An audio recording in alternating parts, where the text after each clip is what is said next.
Brilliance Audio presents Seth Speaks, The Eternal Validity of the Soul by Jane Roberts, with notes and cover art by Robert F. Butts.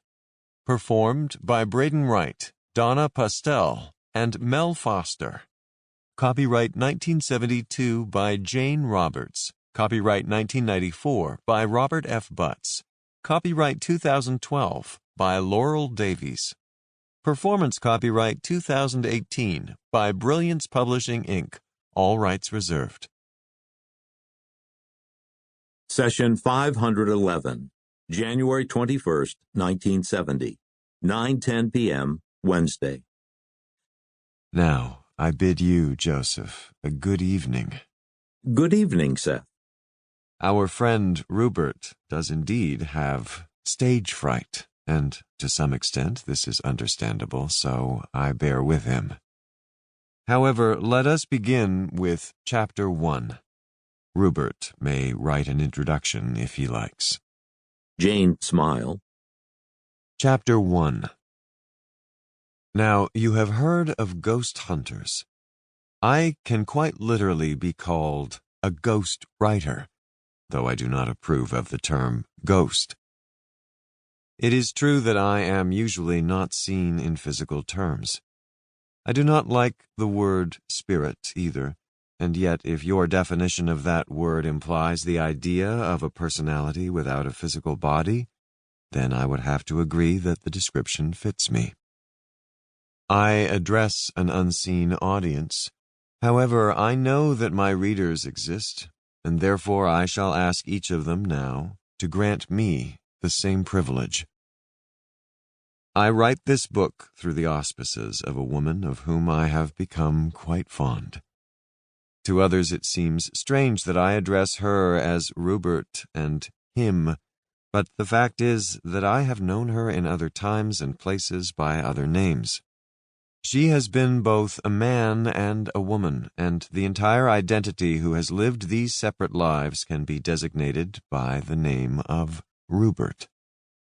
Names are not important, however. My name is Seth. Names are simply designations, symbols, and yet since you must use them, I shall also. I write this book with the cooperation of Rupert, who speaks the words for me. In this life, Rupert is called Jane, and her husband, Robert Butts, takes down the words that Jane speaks. I call him Joseph.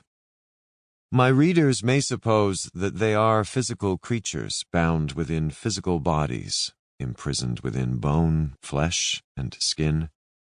If you believe that your existence is dependent upon this corporeal image, then you feel in danger of extinction.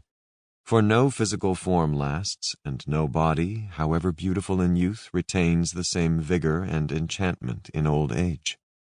If you identify with your own youth, or beauty, or intellect, or accomplishments, then there is the constant gnawing knowledge that these attributes can and will vanish. I am writing this book to assure you that this is not the case. Basically, you are no more of a physical being than I am, and I have donned and discarded more bodies than I care to tell. Personalities who do not exist do not write books. I am quite independent of a physical image, and so are you. Consciousness creates form. It is not the other way around. All personalities are not physical. It is only because you are so busily concerned with daily matters that you do not realize that there is a portion of you who knows that its own powers are far superior to those shown by the ordinary self.